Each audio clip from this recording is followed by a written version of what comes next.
그리고 또 그런 거 있죠. 오늘 제가 확실히 말씀드릴 건데 주한미군의 성격이죠. 그러니까 제가 지금 공포스러운 게 뭐냐면 종전선언하자고 난리치는데 야, 이 바보 같은 놈들아. 북한은 안 변하는데 우리 먼저 종전선언하면 뭐가 좋아 그게. 그거 잘못하면 유엔사 해체되는 거야. 그러다 평화협정 맺으면 한미연합사 성격이 바뀌어. 그러니까 지금 우리 한국 사람들이 모르는 것 중에 하나가 주한미군이 어떤 법적 근거를 갖고 어떻게 세팅돼 있냐 이것도 잘 몰라요. 그러면서 맨날 뭐 얘기해? 자주권.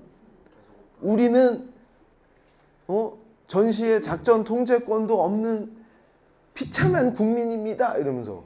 그리고 그 80년대 형아들, NL 출신 얘네들은 뭐라 그래요? 신식민지. 식민지냐 신식민지냐 갖고 맨날 논쟁해. 그래가지고 제가 옛날에 그 형님들한테 그랬어요. 야, 니들 하는 짓이 꼭 옛날 그 캐톨릭 애들 성수에 파리가 빠지면 파리가 성화됐어요? 아니면 성수가 오염됐어요? 이거 가지고 빡 터지게 싸울 필요가 있어요? 없어요? 바보 같은 놈들이 뭐하냐 니들?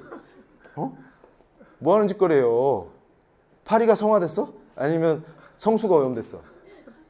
이거 갖고 빡 터지게 싸운. 그러니까 이 바보들이 하는 짓거리란 언제나 똑같아. 그러니까 지금 중요한 게 그게 아니에요. 그러니까 무슨 얘기냐면 주한미군이 철수를 하는 게 아니라 병력을 줄이면 어떻게 해? 근데 그거보다 더 중요한 게 있어. 뭐냐면 한미연합사의 성격이 바뀌냐? 그건 매우 중요합니다. 오늘 이거 확실히 제가 쫙 읊어드릴게요.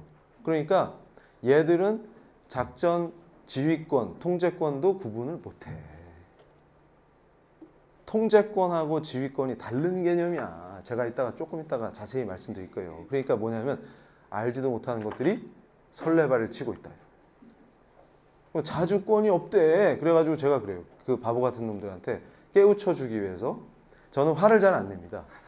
그래서 예수의 사랑으로 항상 웃으면서 뭐라 그러냐면 그래 독일은 IQ가 2자리라서 아예 배알이 없어. 걔들은 쓸개가 없더라. 이렇게 해부학적으로 독일인은 원래 그래가지고 얘네는 식민지를 좋아해서 자주권 이런 거 필요 없디야. 그래서 통일이 됐는데도 미군이 남아있어. 쓸개가 없지. 걔들은 왜 그럴까? 너는 열나 똑똑해하고 자존심이 열나 좋아가지고 자주권 타령하는데 독일은 멍청한 데다가 쓸개가 없어갖고 그러고 있지. 그래서 막 벤츠도 만들고 EU에서 제일 잘 살지. 그래서 제가 야 정신 차려라. 제발 정신 차려라. 그러니까 오늘 잘 오셨어요. 그러니까 제가 하는 얘기 뭐냐면 쟤는 맨날 잘 왔대. 도대체 어떤 통일을 할 거냐? 독일에서 배워보자. 이게 오늘 핵심입니다. 이거 보세요. 중요한 거 뭐냐면 여기서 제가 설명을 드릴게요. 자, 평화협정하면 연합사 해체된다. 이 말이 무슨 말이냐면 연합사의 성격이 중요합니다. 지금 한미연합사가 훌륭한 게 통합전투사령부예요. 그러니까 이걸 잘 몰라. 우리 한국 사람들이. 우리 오늘 여기 오신 선생님들은 명확하게 그걸 알고 계셔야 돼요. 연합사의 성격이 뭐냐 그러면 통합전투사령부다. 이게 얼마나 훌륭한 구조냐면요. 통합전투사령부라는 거는 여기 사령관이 미군이 갖고 있는 모든 전략자산을 쓸 수가 있습니다. 그러니까 뭔 얘기냐면 한미연합사 위에 태평양 사령부가 있어요. 지금 우리 대사님으로 오신 해리스 대사님이 사령관 출신이죠. 끝내줍니다. 저는 너무 좋아요. 그래가지고 해리스 대사님 알러뷰입니다. 거의. 저도요. 네. 너무 제가 좋아하는데 해리스 대사님은 한국 대사로 올 레벨이 아니에요. 그래서 제가 막 기도하다가 해리스 대사님이 호주 대사 내정되셨다가 한국 대사로 오신다 그럴 때 와 하나님 감사합니다 그랬어요. 그러니까 레벨이 달라요. 빅터차 교수님이 삐질라나? 근데 실제로 레벨이 달라요. 빅터차 교수님하고 해리스는. 근데 이 해리스 대사님이 태평양 사령관 출신이었다는 게 매우 중요합니다. 그리고 남중국해에서 중국의 횡포를 코를 완전히 뭉개버린 분이에요. 그래서 제가 더 좋아합니다. 그런데 태평양 사령부 안에 미군이 갖고 있는 전략자산은 정말 끝내준다. 중국 같은 애들이 감히 못 덤빕니다. 그래서 제가 예전에 어떤 강의에서도 제가 말씀드렸는데 해외에서 만난 중국 공산당 간부 젊은 애가 있었는데 이름 말하면 숙청당하니까 얘기 못해요. 그 친구랑 저랑 대화 속에서 걔가 뭐라 그랬냐면 야 한국 너무 고맙다. 그래서 저랑 둘이 친하게 지냈어요. 왜냐하면 그 대학에서 동양 사람 나랑 걔랑 둘밖에 없어. 그러니까 야 우리 둘이 친하게 지내는데 저한테 맨날 야 너 운동 안 하냐? 공부하는 시간이 없다 이러면서 이제 농담하다가 그 친구가 그런 게 저한테 야 중국이 미국을 이길 거라고 믿어주고 G2라고 불러주는 애는 한국밖에 없다. 진짜 고맙다. 우리 공산당 간부도 안 믿는 걸 니들이 믿어주니까 너무 고맙다. 그러니까 그 정도로 우리 바보예요. 도대체 어쩌다 이렇게 다 바보가 된 겁니까? 그러니까 뭔 얘기냐면 미국이 갖고 있는 객관적 전력을 비교해보면 게임이 안 돼요. 그리고 태평양 사령부 하나만 해도 엄청난 거예요, 이게. 그런데 그게 갖고 있는 모든 군사적 전력을 사령관이 오케이 하면, 그러니까 주한미군 사령관이 요청해갖고 오케이 하면 다 쓸 수 있다. 그러니까 얼마나 무서워요. 그러니까 제 얘기는 미군이 몇 명 주둔하냐보다 한미연합사가 통합전투사령부인 것이 성격이 바뀌냐, 요걸 더 주목해야 됩니다. 요게 훨씬 중요합니다. 그러니까 중국이 두려워하는 게 뭐겠어요? 바로 바다만 건너면 한반도가 있는데 여기에 미국의 태평양 사령부의 모든 전략 자산을 다 쓸 수 있는 통합전투 사령부가 있고 주일미군 사령관은 별이 3개죠. 주한미군 사령관 별이 4개야. 이게 딱 와 있고 한미연합군이 같이 움직여. 그런데 여기서 이제 아까 제가 말씀드린 걸 체크해드리면 작전 통제권과 지휘권 개념은 다릅니다. 그러니까 군대 갔다 오신 분들은 딱 떠오르죠. 지휘권이 뭐야? 그러니까 중대장이 휴가도 보내주고 지휘를 하죠, 실제로. 그리고 지휘관이 징계도 하고 요 지휘권을 뺏기지 않습니다. 전쟁이 나도. 그러니까 거짓말하는 거예요, 얘네들이. 자주권을 뺏긴다 이러면서. 그리고 법적으로 보세요. 한미 상호 방위 조약에 중요한 게 뭐가 있냐면 지상군을 내 통제권을 누가 갖냐면, 그러니까 이 통제권이라는 거는 말 그대로 전쟁의 큰 판을 짜는 거예요. 그래서 예전에 우리 6.25 때도 흥남부두에서 도망칠 때 미군이 시간을 벌어주고 그런 큰 판을 짜서 전쟁을 해야 될 거 아닙니까? 그러면 한국군 몇 사단은 이리 가고 미군은 여기서 맞고 뭐 이런 게 되잖아요. 연합작전이. 그 큰 판을 미국이 짜는 거예요. 그리고 작전 통제권, 지상군은 전쟁이 나도 부사령관이 갖게 돼 있어요. 그럼 부사령관은 한국 장성이죠. 그러니까 지상군은 통제도 한국이 하는 거예요. 한국 장군이. 그런데 해공군은 그러니까 전체 작전은 미군 출신 사령관이 짜고 거기서 해공군을 직접 통제하는 게 미군이에요. 그러니까 무슨 얘기냐면 그게 우리한테 매우 유리한 거예요. 왜냐하면 해공군 전력이 압도적이잖아. 전 세계에서 최강 아닙니까? 그러니까 어떻게 세팅돼 있어요? 이거 한미연합사령부는 아주 나이스. 합리적이면서도 강력하게 돼 있잖아요. 끝내준다. 그러면 나토랑은 어떻게 달라요? 유사하게 돼 있어요. 그러니까 제가 얘기하는 게 뭐냐면 맨날 자주권 타령하는 자들은 나토는 뭐야 그러면? 독일 바보야? 그러니까 독일이 어떻게 통일했냐면 바로 여기 답이 있다. 미국과의 강력한 동맹, 연합방위 체계, 또 강력한 국가안보. 여기서 가는 거예요, 여기서. 그래가지고 제가 이제 보여드릴게요.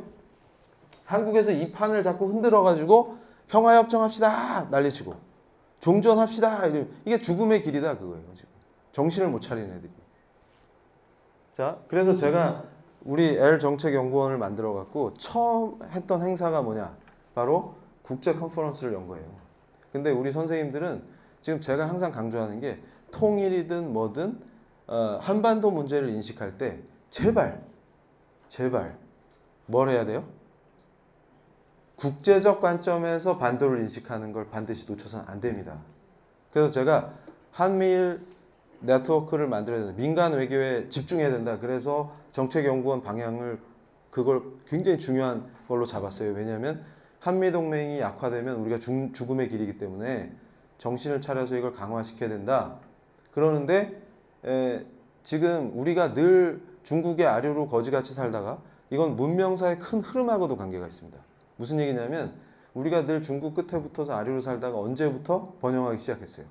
바로 바다를 건너서 복음을 들고 온 미국 세력과 손을 잡으면서 시작된 거예요. 이 모든 역사는. 그래서 독립도 미국과, 건국도 미국과, 그 다음에 공산당 격퇴도 미국과 늘 같이 해왔잖아요. 지금. 이게 우리에게 매우 중요한 문제라는 것이죠. 그런데 중요한 건 뭐냐면 한반도를 처음으로 국제적 관점에서 인식하는 지도자가 나타났어요. 누굴까요? 그렇죠. 그게 매우 나이스한 거예요. 그래서 제가 민간 외교 차원에서 굉장히 노력하는데 그 판을 깨려고 행패 부린 어떤 분이 이승만 강의하고 다녀요. 그래서 최근에도 메가더와 이승만 관계 강의했더라고요. 그걸 아는 놈이 그 외국의 주요 인사인 데서 깽판을 치면 어떻게 해. 그러니까 그 정도로 우리가 국제 감각이 떨어지는 거예요. 그러니까 저는 여러분에게 말씀드리는 게 뭐냐면 국제 감각을 가져야 됩니다. 그리고 국제 질서의 차원에서 뭘 봐야 돼요? 항상 한반도를 봐야 돼요. 그러니까 제가 여기서 이걸 열었던 것 중에 자 우리가 무조건 반도에 집중하면 안 되고 어떻게 하면 우리가 살 수 있냐면 미국이 깔고 있는 판을 봐야 돼요. 저걸 한마디로 표현해봐 그러면 인도 태평양이다. 인도 패시픽. 그러니까 오늘 아예 이 수업 시간에 머리에 딱 각인시켜야 돼요. 인도 패시픽. 그렇죠. 인도 태평양. 요게 미국이 짜고 있는 새로운 국제 질서의 판입니다. 이게 뭐냐면 중국을 봉쇄했다가 봉쇄 정책을 컴플레인먼트라고 그래요. 봉쇄하다가 풀어줬어. 분위기 좋아져가지고. 그래서 미국이 중국도 도와주고 WTO에 가입하게 도와주고 이러면서 얘가 잘 커갖고 자유세계 일원이 되면 좋겠네. 이렇게 생각했는데 그럴 리가 없죠. 그러니까 오히려 성장하더니 미국한테 덤볐어. 까불었어. 그러니까 지금 중미 패권 전쟁은 오히려 선방을 누가 친 거예요? 중국. 겁이 없는 거지. 인류 역사를 쭉 보면은 항상 옛날에 하와이 공격한 놈들이 누구예요? 겁이 없는 거지. 겁이 없어요. 그러니까 먼저 친다니까 꼭 미국을. 그러면 어떻게 돼요? 미국은 절대로 그냥 안 놔둡니다. 그러니까 패권 전쟁의 끝은 뭐야? 한쪽이 망하는 거예요. 굴복할 때까지. 그럼 누가 질까요? 여기서 중국이 이길 거라고 예상하는 애들은 한국인밖에 없어요.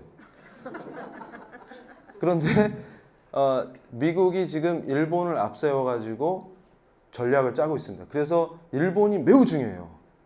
지난번에 미북 회담 과정에서도 일본 역할이 중요했어요. 그러니까 일본 쪽에서 볼튼한테 계속 얘기한 게 뭐예요? 전술핵도 의제에 포함시켜라. 왜냐하면 전략핵은 ICBM 같은 겁니다. 판을 짜는 수준이에요. 근데 전술핵이 중단거리라. 그런데 진짜 우리한테 위험한 거는 전술핵이에요. 중단거리. 그리고 얘네들이 생화학 무기를 갖고 있기 때문에 생화학 무기를 탑재하면 매우 위험해져요. 그런데 일본이 우리 편을 들어주는 이유는 뭐냐면 지들도 위험하기 때문에. 그러니까 제가 요즘 내가 정신이 이상한가? 이게 북핵은 우리가 당사자예요? 중재자예요? 당사자. 중재자라고 그래서 제가 깜짝 놀랐어요. 야, 그거 날라오면 너는 안 죽냐? 중재자야 우리가? 언제부터? 우리 당사자예요. 그러니까 마치 일본하고 북한 사이의 문제를 우리가 중재하는 것 같았고 제정신입니까? 그러니까 이게 뭐예요? 오히려 국군하고 미군이 적이야? 그러니까 제가 지금 나라를 잘못 알고 있는 여기 대한민국 맞아요? 가끔 헷갈리면 아침에 일어나서 뉴스 키면은 내가 딴 데 와 있는데 고저 여기 개성입니까? 아니 지금 국군이 적이야 지금. 어떻게 된 거지 이게? 근데 요새 영화 나오면 미군이 적이야. 어떻게 된 거야 이게? 중공군하고 북한군이 우리 군이에요? 막 헷갈려 막. 이게 어떻게 된 거야 이게?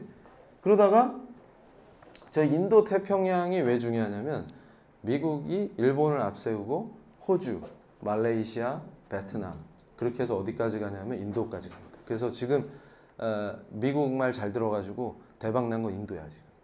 신났어 지금. 그래가지고 중국을 봉쇄버립니다. 왜냐면 남중국해에서 까불었어. 그러니까 제가 항상 얘기하는 게 야, 자주권? 웃기지 마라. 자주권은 우리 한반도는 지정학적인 구조상 동맹을 통해서 자주를 확보해요. 그러니까 미국과 동맹하기 때문에 자주를 누릴 수 있는 거야. 그러니까 자주 타령해서 미국을 쫓아내면 중국의 위성국가로 전락하는 거지. 그러면 정신 나간 정권이 얘기하는 대로 영구 평화예요. 왜냐하면 미국이 나가주고 중국 밑에서 남북이 평화롭게 지낼 수 있지. 싸울 이유가 없어요. 아니, 중국 공산당 밑에서 남북이 왜 싸워? 그게 무슨 뜻이에요? 다 죽는 거지 뭘. 우리가 멸절되는 거지 뭐야. 그게 통일이에요? 그게 통일이에요? 우리 고저 수용소에서 곧 만납시다. 이게 통일이에요 이게? 뭔 소리야 이게 도대체. 지금 그러니까 인도태평양 정책의 핵심이 뭐냐면 여기 미국에 붙을 애들 다 붙어. 이래가지고 중국을 포위해버리는 거예요. 필리핀하고 중국이 남중국해에서 분쟁 일으켰을 때 제가 저희 과 애들 지도해가지고 상도 받았어. 국제법 대회 나가고 논문대회 내보내서. 그때 주제가 뭐였냐면 이겁니다. 중국이 필리핀을 괴롭혔죠. 남중국해에서. 그래서 둘이 가서 국제법으로 재판을 했어. 필리핀이 이겼어. 승소했어. 그랬더니 중국이 뭐라 그랬어요? 알겠습니다. 법을 잘 지킬게요. 이랬습니까? 하여튼 우리는 원래 국제법 신경 안 쓰는 나라거든? 딱 이러죠. 아니 공식적으로 그렇게 하고 군함 더 깔어. 그런 스타일이에요. 그래서 제가 얘기합니다. 서해는 한중 간에 명확하게 법적으로 경계 설정이 안 돼 있어요. 근데 지금 우리 해경도 죽고 막 그랬죠. 미군 세력이 약화되면 어떻게 될 것 같습니까? 매우 기대되죠? 그게 자주냐? 그게 자주예요? 자주 맞아요. 매를. 그 자주권이 아니고 정신을 차려야 돼. 정신을. 그래가지고 제가 매우 슬펐던 건 뭐냐면 일본 놈들하고는 절대로 동맹이 아니다. 이렇게 우리 대통령께서 말씀을 하셨어요. 그것도 트럼프와 아베 면전에서 매우 잘하셨죠. 그러면서 우리는 공식적으로 인도태평양에 안 끼겠다. 미국의 판에 안 끼겠다. 그럼 너 어디 낄 건데? 중국의 판에 끼겠다. 이게 우리에게 어떤 비극과 비참과 우리 다음 세대에게 치명적인 걸 주게 될지 저는 이제 끔찍하다. 그래가지고 요거 4월 28일 날 그러니까 요즘 제가 자꾸 당신 예언가야 막 이러는데 저 예언가 절대 아닙니다. 그래가지고 이날도 국제 포럼 날짜를 4월 28일로 잡았는데 전날 또 판문점에서 바보짓을 했어. 누구라고 있죠. M으로 시작하는 분인데 그래가지고 이날 초청한 외국 이 교수들이 저한테 너 점쟁이냐? 왜냐면 몇 달 전에 잡아야 되잖아 날짜를. 근데 어떻게 28일로 잡았어. 기가 막히다. 그래가지고 근데 여기서 이제 중요한 건 뭐냐면 몇 가지가 있어요. 여기 크리스토퍼 교수가 호주 사람인데 호주 교수인데 여기에 등장한 애들이 주로 샹그릴라 다이알로그라고 있습니다. 그러니까 사실 미국 회담장이 싱가포르이 된 것도 샹그릴라 다이알로그 때문이에요. 거기에 학자들, 그 다음에 관료, 외교관, 군 이런 분들이 아시아 태평양의 안보를 논하는 자리입니다. 그게 정기적으로 열려요. 그래서 우리나라에서도 국방장관이나 등등등이 가서 다른 의견도 경청하고 자기도 발언하고 그러는 데입니다. 근데 거기에 주로 참석하는 교수들을 제가 초청을 했는데 이 양반이 지금 미국계 일본계 미국 교수인데 미노하라 교수예요. 저랑 아주 친합니다. 이 인도 태평양 정책의 전문가예요. 그래서 저희 L 정책연구원에서 이제 L 아카데미를 열 거예요. 그러면은 여러분이 편안하게 미노하라 교수한테 직접 강의도 들을 수 있고 그 유명한 몇몇 교수들이 한반도 문제랑 요 인도 태평양 문제 한반도를 둘러싼 국제질서 이런 거 강의를 해줍니다. 근데 이날 이 크리스토퍼 교수가 호주 사람인데 객관적으로 미국과 중국의 힘을 숫자로 표현해가지고 딱 보여줬어요. 젊은이들이 깜짝 놀랐대. 이날 왔던 젊은이들이 이게 상대가 안 됐구나. 근데 여태 나는 뭘 한 거야 이렇게 된. 근데 더 중요한 건 뭐냐면 요분입니다. 요분 상태가 안 좋죠. 이분한테 죄송한데 저랑 친해요. 이분이 누구냐면 베트남의 이름이 특이해갖고 성밖에 기억을 못해. 하 박사님이라고 불러요. 그러니까 이분이 어떤 분이냐면 미국을 베트남에 끌어들여서 중국을 견제해야 자주권을 확보하고 베트남이 번영을 누린다 주장한 사람. 왜냐하면 베트남 공산당 명문가 출신이어갖고 유럽에서 자랐거든. 그리고 박사도 유럽에서 받았어요. 그래가지고 베트남이 살려면 미국을 끌어들여서 중국을 견제해야 자주권을 확보한다. 왜냐하면 중국은 이웃 국가를 항상 내정 간섭하고 괴롭히는 세력이기 때문에 중국 공산당 애들한테 베트남 공산당이 당하지 않으려면 미국을 끌어들이는 수밖에 없다. 그래서 이분이 이날 충격적인 얘기를 많이 하셨는데 뭐라고 그랬냐면 제가 그 얘기 꼭 해라 이렇게 해서 초대한 거예요. 뭐냐면 이런 거죠. 그러니까 베트남이 어떻게 잘 살게 되느냐. 지금 굉장히 번영을 누리고 있죠. 그 원인이 어디 있냐면 베트남 공산당의 리더들은 실제로 미군과 싸웠던 사람들도 많아요. 그러니까 자기가 베트남 전쟁에서 지휘관 출신들이 많아요. 젊은 지휘관이었다가 지금 이제 핵심이 된 사람들이 많아요. 그럼에도 불구하고 미국을 끌어들입니다. 그래서 심지어는 요즘 뭐라고까지 얘기하냐면 다낭에 미군이 주둔해줬으면 좋겠다 이렇게 얘기해요. 그러면 그걸 기반으로 베트남이 엄청난 발전을 할 것이다 이렇게 생각하는 거예요. 그런데 이분이 뭐라고 했냐. 너네는 한미동맹에 엄청난 역사를 갖고 번영한 애들이 왜 한미동맹을 축소시키지 못해서 안 달리냐. 약화시키고. 자기는 도저히 이해가 안 간다는 거예요. 그러니까 우리가 노브레인이야? 우리 문외입니까? 아니 좋은 걸 왜 없애고 싶어서 막 몸부림쳐요. 그래서 야 이것도 미스테리다. 이것도 미스테리야. 미스테리. 그래서 제가 이걸 하면서 지금 방향이 뭐냐면 우리는 어떤 방향으로 갈 거냐. 미국의 강력한 이 민간 차원에서의 네트워크도 구성하고 일본과도 사이좋게 지내고 이러면서 한미일 삼각동맹을 만들고 인도 태평양 라인에 낀다. 그래서 미국과 함께 간다. 이걸 세팅해야 됩니다. 그래서 여기서 후퇴하고 있기 때문에 이걸 되돌리는 게 이제 우리 사명이에요. 그래야 통일도 할 수 있는 거예요. 그럼 어떻게 하는 건데? 이걸 보시면 돼요. 70년대에 70년이라고 하면 안 돼. 70년대에 뉴 레프트 운동이 있습니다. 이게 핵을 반대한다, 원전 폐쇄라 어디서 많이 듣던 얘기죠. 근데 저것도 녹색 운동이라 그래가지고 녹색당 우리나라도 녹색당이 있어. 그래가지고 꼭 퀴어 축제하면 나타나. 그래서 환경하고 퀴어랑 뭔 상관이 있어요? 주로 퀴어에 나오는 분들은 헐 벗고 나오죠. 그게 환경 보호하려고 그러는 거예요. 이게.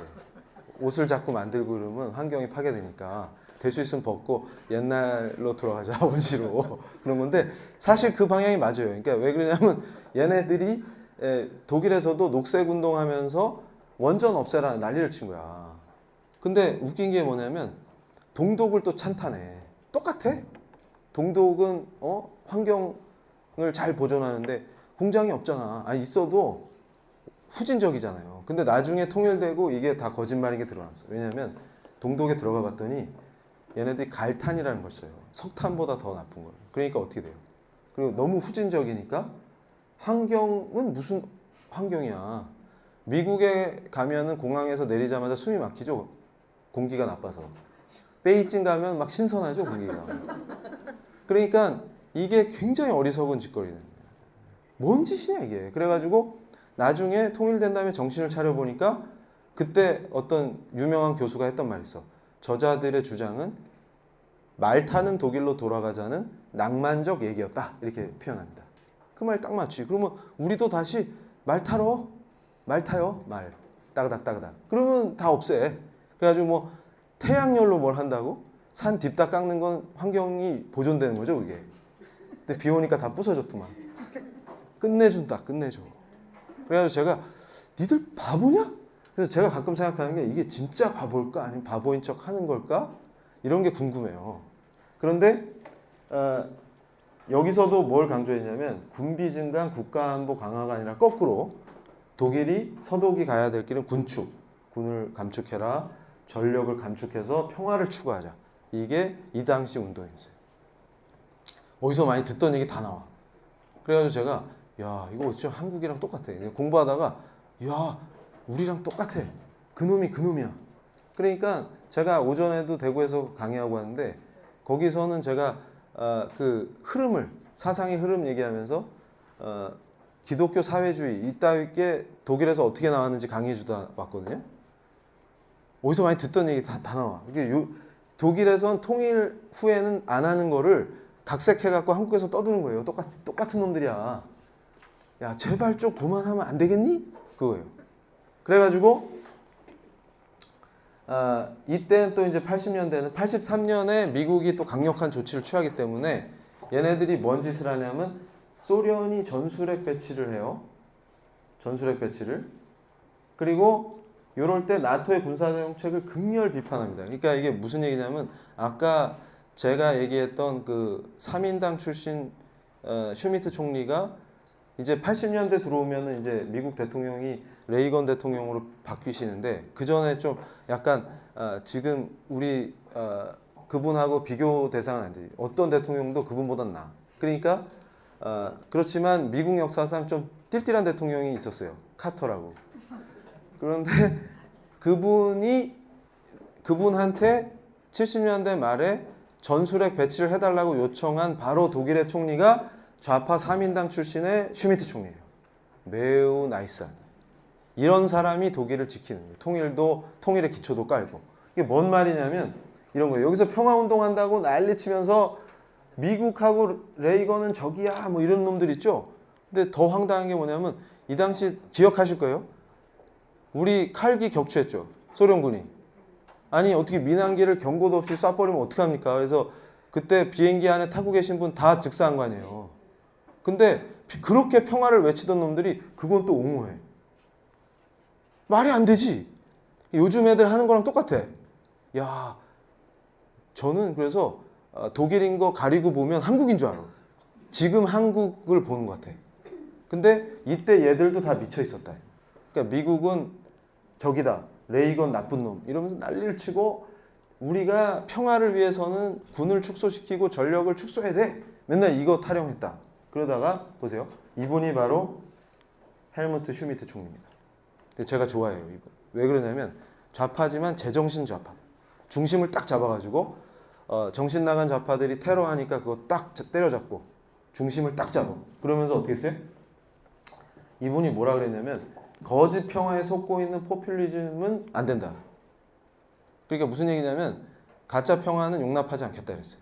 그러니까 인기에 영합하기보다는 독일을 위해서 일하겠다 이렇게 표현했어요. 그러면서 이분이 제가 좋아하게 되는 게 뭐냐면 전술핵이란 무엇인가를 정말 열심히 공부하셨어요. 그러니까 본인도 공부하고 자기 참모들과 함께. 그러니까 결론이 뭐냐면 전술핵을 잘못 관리하면 큰일 난다. 이건 진짜 위험하다. 이렇게 판단하신 거예요. 그래가지고 카터가 바보여가지고 소련 눈치 보면서 서독에다가도 전술핵을 깔아라 그랬더니 그러면 소련 애들 자극해서 안 되는데? 막 이러고 있는 거야. 그랬더니 오히려 슈미트가 설득했어요. 너 전술핵의 특징이 뭔지 아니? 이러면서. 그랬더니 카터가 간복을 해갖고 야, 너 되게 많이 하는구나. 이러면서 그래 해줄게. 띠리리띠띠. 근데 누구보단 나요.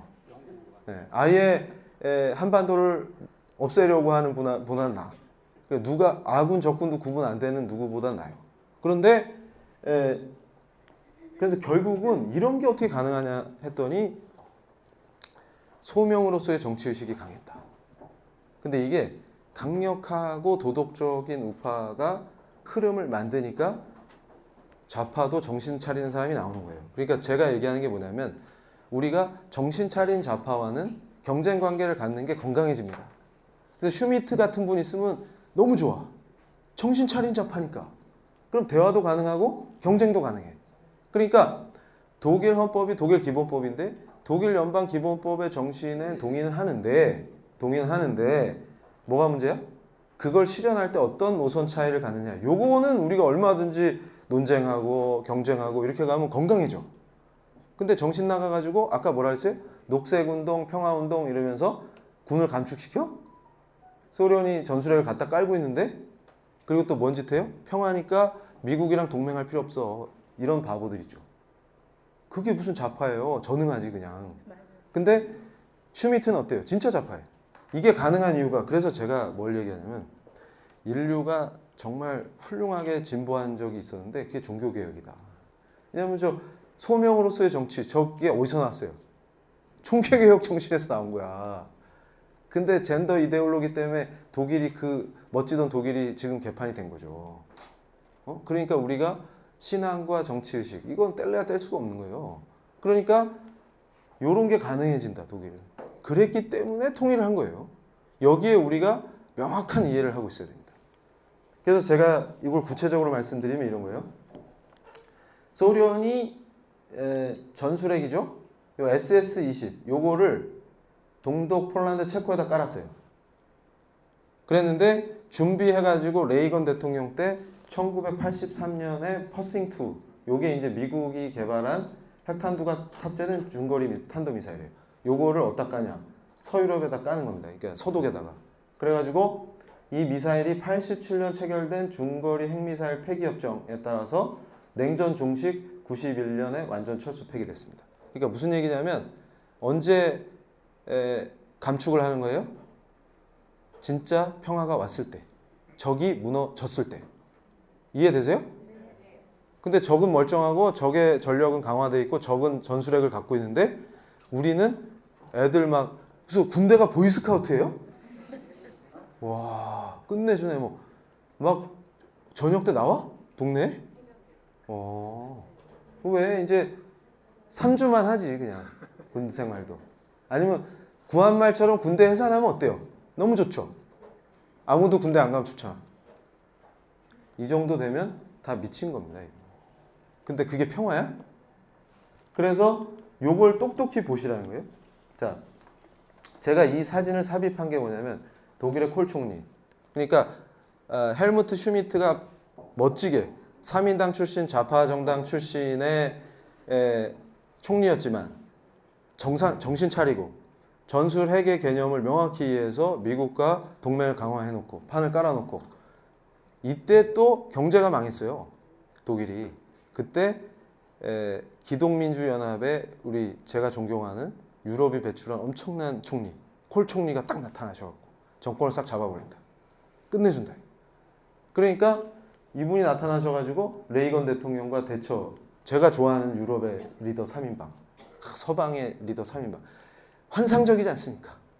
제가 존경하는 대처 수상 레이건 대통령. 제가 회심에서 개종하기 전에 제일 싫어했던 사람 3인방, 회심 후 가장 좋아하는 3인방, 강력한 리더십. 저는 레이건은 너무 이 사람 너무 멋있어.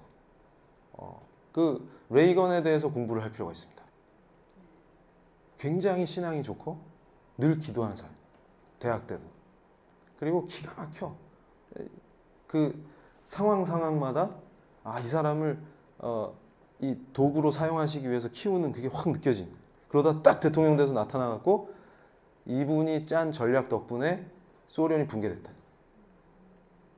소련 동구권이 자유를 얻었다.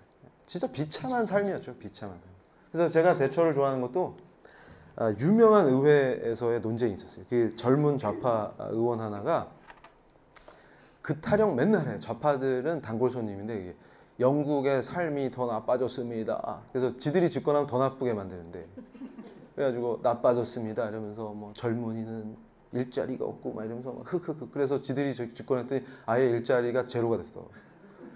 그러면서 흑흑흑거리고 막 난리를 쳐. 그러면서 개혁이랍시고 뭘 하재. 그러니까 대처 수상이 딱 걔를 딱 지목하면서 뭐라고 하셨는지 알아요? 너희 사회주의자들은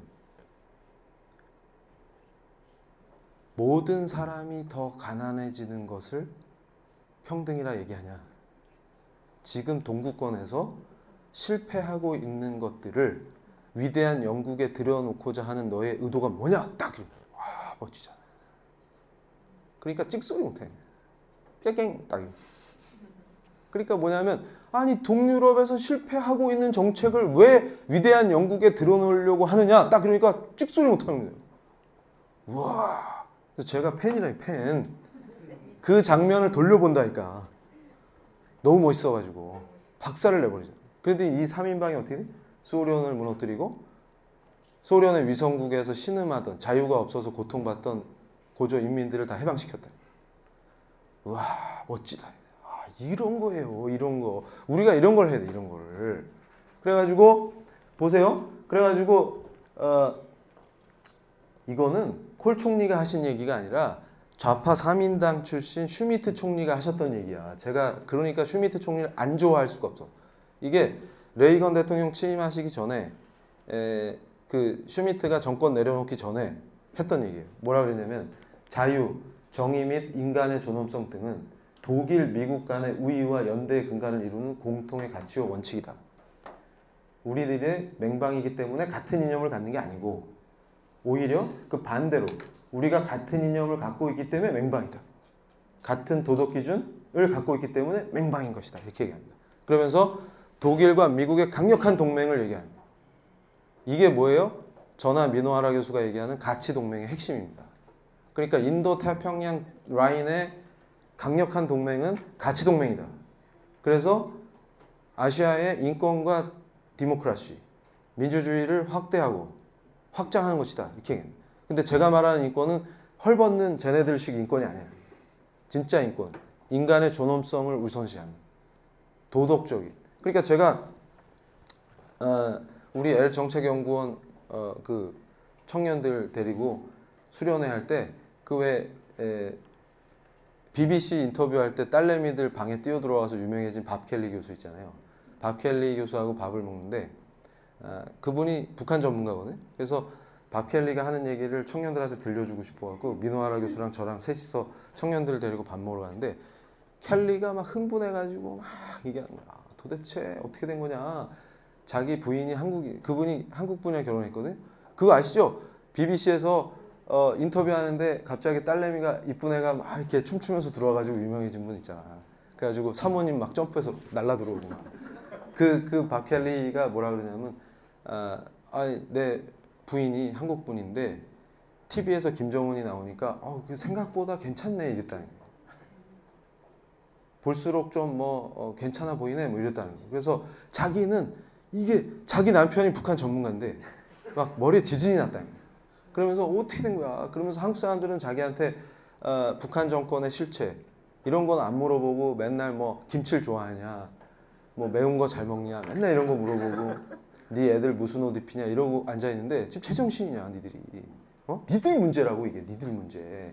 그런데 그러면서 저랑 통한 게 뭐냐면 도덕성의 문제를 그러니까 뭐냐면 가치 동맹이고 가치는 항상 도덕적 가치에 동의하는 거다. 인간의 존엄성. 인간의 존엄성을 묵살하고 멸시하는 정치 체계는 용납할 수 없는 것이다. 그러니까 이미 거기서 협상의 대상이 안 되는 거죠. 이해가 되세요? 그러니까 무슨 얘기냐면 인간의 자유를 말살하고 인간의 존엄성을 파괴하는 수용소에서 사람들이 풀려나고 자유를 얻을 때 대화할 수 있는 것이지. 그래서 제가 이 비유를 많이 들어요. 히틀러가 학살 수용소 만들어 놓고 오늘도 가스실에 가서 유태인들이 죽고 있는데 히틀러랑 모여서 냉면 먹고 포옹하면 평화예요? 그건 평화가 아니라 미친 거지. 그래서 유명한 정신과 의사가 투입돼야 될 이거는 지금 약물 치료 갖고도 안 될 것 같아. 우리가 제정신이 아니라는 거지 지금. 그러니까 뭐냐면 여기서 이걸 보세요. 동맹의 가치는 도덕적 가치를 공유하기 때문에 동맹이 될 수 있는 거예요. 그러니까 DNA가 같다고 동맹이 되는 게 아니고 중국 공산당하고 어떻게 동맹을 할 건데 도대체 종교의 자유도 없는데 무슨 생각을 갖고 좀 살자 이겁니다. 그래서 이분이 콜 총리죠. 미국의 전술핵 배치와 독일 통일은 뭐냐면 슈미트가 깔았던 판 위에서 콜 총리가 매우 훌륭하게 레이건과 손잡고 레이건이 이때 했던 대외 전략이 끝내주는 전략이에요. 그러니까 뭐냐면 제가 조금 이따 소개를 해드릴 건데 그걸로 뭘 이끌어냈어요? 89년에 베를린 장벽이 붕괴돼 버립니다. 그리고 90년에 드디어 통일 조약을 하고 이게 국회에서 압도적으로 찬성되면서 통일이 돼 버립니다. 근데 중요한 건 뭐냐면 통일이 된 이후에도 독일과 미국이 작전 통제권을 갖는 나토의 연합방위 체계는 무너지지 않았습니다. 그러니까 지금 제가 하는 얘기가 뭐냐면 통일도 하기 전에 한미연합사의 성격을 변경하려고 까부는 것들은 잘 들어라. 독일은 통일 이후에도 지금 미국과의 연합방위 체계를 허물지 않는다. 왜 그러냐? 독일이 IQ가 2자리라서. 또 쓸개가 없기 때문에 원래 배알이 없어서. 자주권을 아주 싫어하기 때문에. 구속되고 종속되는 걸 좋아해서. 그게 게르만 민족의 특징이라서. 그런 거 아니다. 그래서 이분이 레이건 대통령이신데 제가 아주 좋아하는 연설이 있어요. 이게 1980년에 하신 건데 뭐라 그랬냐면 평화롭게 살자고 그들을 설득할 수 있는 최선의 희망적인 일은 그들이 전쟁에서 이길 수 없다는 걸 확신시키는 것이다. 아, 멋지지 않습니까? 진짜 이런 대통령 좀 진짜 너무 멋있어요. 제가 이 연설이 너무 막 멋있는 거예요. 그러니까 우리 레이건 대통령은요. 어떤 분이냐면 마태복음 5장 14절에서 16장 말씀을 그렇게 좋아해요. 그래서 그게 미국 정신이다 그게. 그러니까 미국이란 나라는 뭐예요? 언덕 위의 마을. 그 언덕 위의 도시, 산 위의 도시, 빛나는 도시. 그거다. 미국이 그거다. 이렇게 표현하죠. 이게 무슨 얘기냐면 빛과 소금으로 살아야 되는 크리스찬의 정체성을 딱 얘기해요. 미국 시민이라면 내가 가진 소명이 뭔지를 인식해야 한다. 그리고 미국이란 나라는 그냥 세워진 나라가 아니라 은혜로 건국된 나라이기 때문에 하나님의 은혜로 건국된 나라이기 때문에 항상 그걸 명심하고 미국의 역할, 미국이 오늘 무엇을 해야만 하느냐, 세계 평화와 동맹들을 위해서 이걸 놓쳐서는 안 된다고 얘기해요. 그래가지고 청교도 설교가 중에 윈스럽이라는 분이 마태복음 5장 14절에서 16절 신명기 말씀을 같이 해갖고 설교했던 본문 설교가 있어요. 그거를 내가 죽거들란 장례식 때 꼭 봉독해달라. 이게 유언이었어요. 근데 실제로 장례식 때 멋있게 판사 출신 크리스찬이 딱 읽어드립니다. 그렇게 생전에 좋아하셨던 말씀입니다. 이러면서. 그러니까 무너뜨리는 거예요. 뭐를? 적들을. 끝내준다. 그러면서 뭐라 그러셨어요? 군사력이라는 것은 그들이 우리 혹은 우리의 동맹국을 정복할 수 없도록 한다는 뜻이다. 이래가지고 독일과 강력한 연합방위 체계로 어떻게 했어요? 구소련과 동독을 봉쇄해버렸다. 그래서 어떻게 됐어요? 동독이 무너지고 동독의 배후에서 적군파나 지원하고 테러나 지원하던 구소련이 무너지면서 어떻게 됐어요? 동구권의 수많은 사람들이 자유를 얻었다. 그걸 보고도 정신을 못 차리냐? 그러면 한국은 어떻게 가야 돼? 대한민국은. 딱 답이 나왔네 벌써. 그렇죠. 인도 태평양에 껴가지고. 그러니까 크리스토퍼 교수가 뭘 제안했어요? 한미일 삼각도 중요하지만 그것만으로도 안 돼. 호주, 말레이시아, 베트남, 인도까지 가는 그 인도 태평양의 강력한 동맹을 구성해서 완벽하게 뭘 봉쇄해버려? 중국 공산당을 봉쇄해서 무너뜨려버려요. 그럼 어떻게 돼요? 중국 인민도 고조 자유를 얻고 중국에도 교회가 세워지고 뭐 교회 맨날 뭐 다이너마이트로 폭파했다는 둥 뭐 크리스찬을 억압했다는 둥 이런 소리 안 들리게 세팅되면 얼마나 행복해. 아시아가 평화. 그게 평화야. 그게 그래서 북녘에 우리 고통당하는 동포들도 우리랑 같이 자유를 누리면서 띠리리. 이게 평화지. 무슨 어디서 거지 같은 걸 떠들고 앉았어요. 그게 평화예요 지금. 그러니까 보세요. 지금 대한민국이 어떤 위험의 수순을 밟고 있어요? 독일이 했던 거에 정반대로 가고 있다. 그러니까 녹색운동, 평화운동 그 타령에서 군 감축하고 미국과의 동맹 약화시키려고 했던 의도대로 가고 있다. 반대로 독일이 성공한 것에 역방향으로 가고 있다 지금. 그래서 이걸 우리가 빨리 제정신 차려서 되돌리지 않으면 우리가 더 걱정이다. 지금 통일을 논의할 게 아니고 우리가 더 걱정이라고. 지금 통일이 되긴 되지 우리가 없어지는. 이해가 되세요? 그러니까 지금 뭐 북의 선교를 이게 지금 중요한 게 아니고 우리가 어떻게 하면 안 없어질까. 요게 지금 핵심 포인트라고 지금.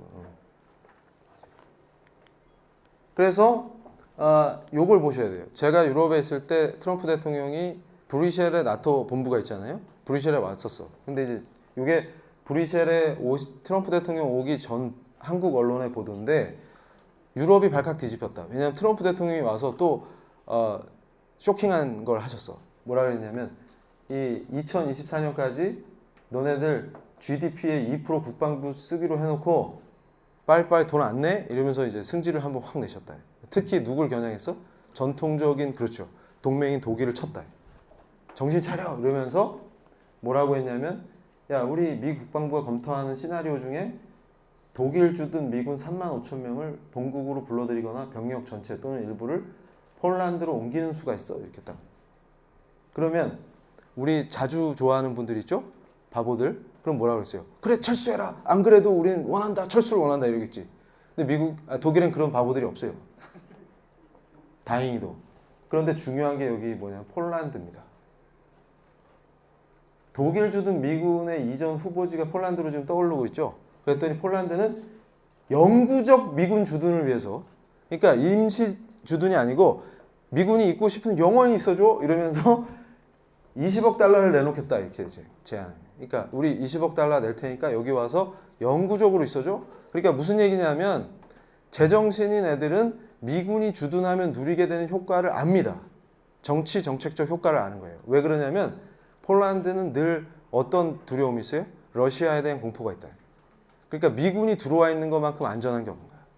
그러니까 돈을 엄청 낼 테니까 와 독일 기분 나쁘지? 우리나라로 와. 그리고 여기는 완전 영구 주둔해 그냥. 아예 이 협정 맺을 때 forever로 하자. 이렇게 나오는 거지. 그럼 폴란드는 IQ가 한 자리라서 또 자주성이 부족해 또 폴란드 사람들이. 맞아요? 그걸 봐라. 제발 정신 차려라 입니다. 그래가지고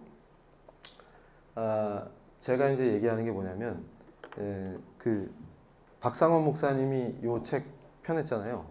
그런데 그 순교하신 분 인터뷰했다가 그분이 이제 순교하셨는데 저는 이제 뭘 생각하냐면 통일에 대해서 얘기하는 전문가 모임 같은데 저도 멤버여서 참석하면은 어떤 목사님 그런 얘기를 하시더라고. 지금 한국에서 목회 잘 못하시고 실패한 목사님들을 재교육시켜서 북한에 보낼 준비를 해야 됩니다. 그래서 제가 이렇게 책상에 턱 깨고 있다가 탁 떨어졌어. 누굴 어디로 보내요? 지금 누굴 어디로 보내요? 이 순교 신앙을 보고도 그런 말이 나옵니까? 그러니까 뭐예요? 굶는 것보다 더한 목마름이 뭡니까? 그게 예수님을 향한 지금 뜨거운 열망이지 지금. 저걸 표현하시는데 그러니까 인터뷰하면서 책으로 자기 얘기를 꼭 써달라 그랬다는 거 아닙니까? 그랬더니 박상원 목사님이 저하고 친해요. 이거 책 나오면 당신 죽는데 난 도저히 책 못 쓴다. 이랬더니 그분이 죽어도 좋습니다. 어차피 지금 선교하고 있기 때문에 결국 죽는다. 당 간부니까 금방 잡혀서 죽게 돼 있는데 어차피 죽을 거니까 책 내달라. 근데 책이 나오기 전에 순교를 하신 거야. 그리고서 저 책이 나왔다고. 근데 저런 걸 보면서 누굴 어디에 보내? 그러니까 제가 얘기하는 건 뭐냐면 그런 어리석음과 교만. 그러니까 북한에 대해서 어떻게 생각합니까? 지금 우리가 정말 어리석다. 그러니까 저는 뭘 얘기하냐면 여기서도 독일이 얼마나 현명하게 지금 이걸 세팅하고 있어요? 여기에 어떤 교만이 있습니까? 아니면 무식한 이런 헛소리가 있습니까? 아니면 정말 골빈 무슨 자주권 타령을 합니까? 근데 제가 뭐라 그러냐면 이 교만과 무지가 우리를 다 죽일 것이다. 제가 이렇게 얘기합니다. 그리고 제가 슬퍼하는 것 중에 하나가 뭐가 있냐면 어디 크리스찬이라는 사람들이 우리가 정말로 필요하면 전쟁도 해야 되지만 함부로 북폭 그러고 앉아 있습니까? 제정신입니까 지금? 그러니까 제가 뭐라 그래요? 이 레이건 대통령의 정신을 보세요. 뭐라 그랬어요? 지금 평화롭게 살자고 그들을 설득할 수 있는 최선의 희망적인 일은 그들이 전쟁에서 이길 수 없다는 것을 확신시키는 것이다.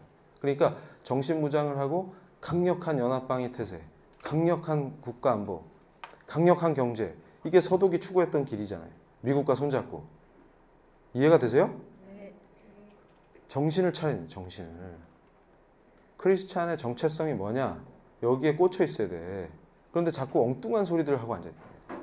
그러면 그분들은 인간의 존엄성을 가진 우리와 동일한 분들이 아닙니까? 그러니까 전쟁을 하자고 전쟁 준비를 하는 게 아니에요. 인류 역사를 보세요. 철저하게 전쟁 준비하면 전쟁이 안 납니다.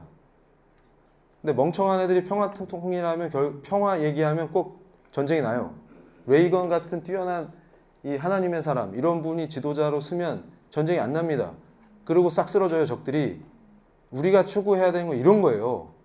그러니까 영국의 제가 볼 때 영국하고 일본을 분석하면은 양대 머저리 총리가 2명 있어요.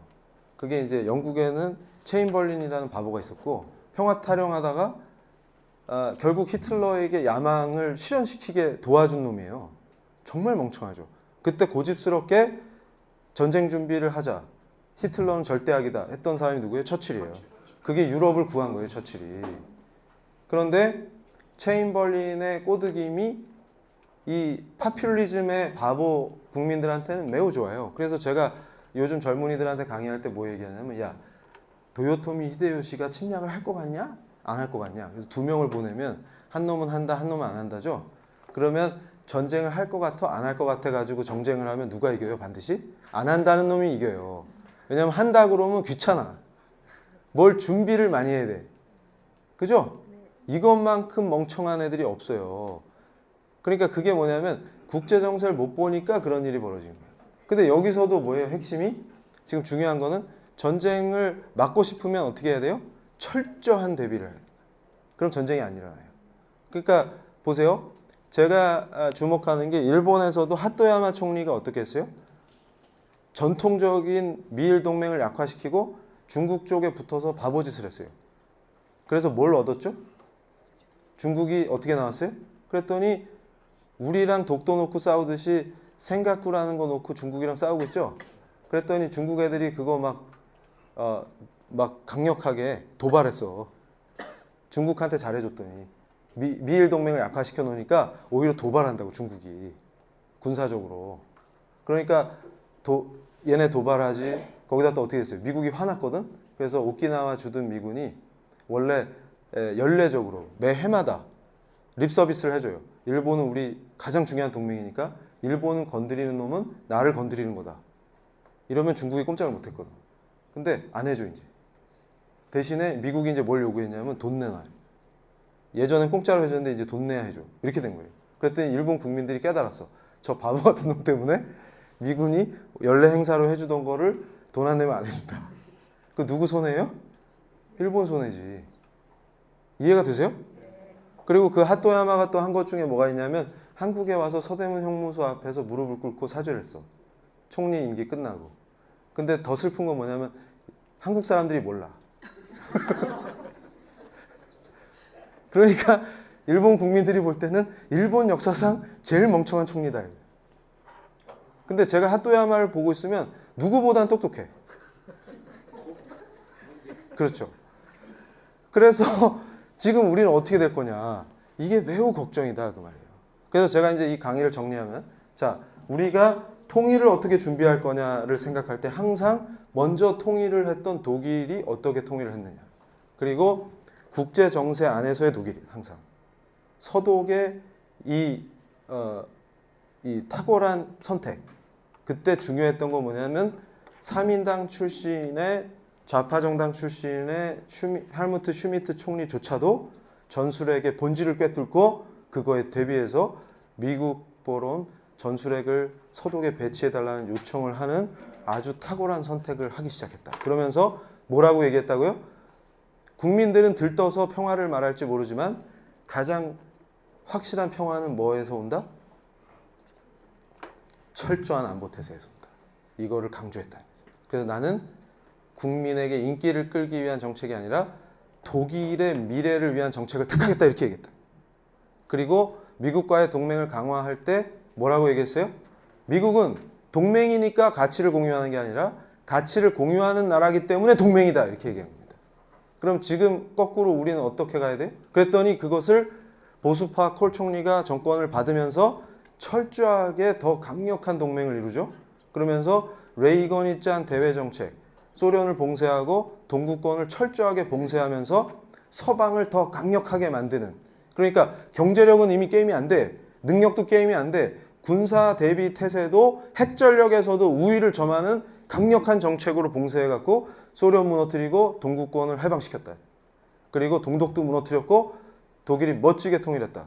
그러니까 그 저력을 가지고 뭐까지 해요? 통일 이후에 독일이 어떤 위험에 처할 것이냐를 걱정했으나 잘 관리해갖고 지금 EU의 중심국가로 부상했다 이겁니다.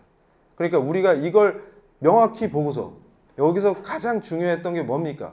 제가 볼 때는 탁월한 정세인식, 그리고 미국과의 강력한 동맹. 지금도 나토는 연합방위 체제가 유지되죠. 왜 그러냐면 러시아를 견제하는 데 있어서 서방은 이거 게을리하지 않습니다. 이걸 우리가 똑똑히 봐야 됩니다.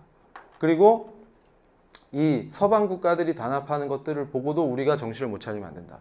그래서 제가 오늘 이 자리에서 여러분에게 주문한 것 중에 하나는 뭐냐면 일본과 관계를 어떻게 개선할 거냐. 이 문제도 우리에게 매우 중요한 과제다.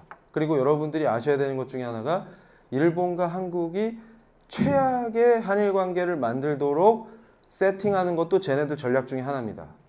그걸 분명히 아셔야 돼요. 그래서 제가 어떤 강의에서도 얘기했었는데 요 얘기만 하고 강의 마칠게요. 평양의 225국이 조총련을 이용해서 어떻게 남한 정치에 개입했는지, 통진당을 움직였는지 이런 거 다 나왔죠. 조선일보에도 보도되는데 요만큼 꾸탱이 기사로 나왔어. 일본어 하실 수 있는 분은 요미우리나 산케이 찾아보십시오. 무슨 얘기냐면 일본의 도쿄도 경찰이 조총련 사무실을 압수수색했어요.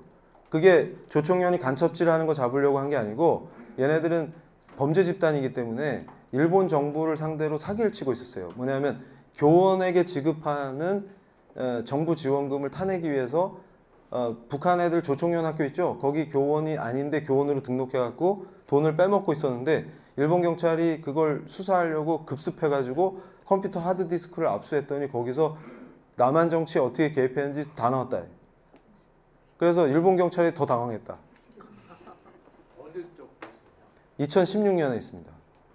근데 그게 한국에는 구탱이만 나왔어. 조선일보에. 그래서 제가 도대체 이 나라 제정신이냐 이렇게 얘기를 하는 것이죠. 그러니까 무슨 얘기냐면 한일을 최악으로 만들어야 한미일 삼각동맹의 한 축이 날아가는 거예요.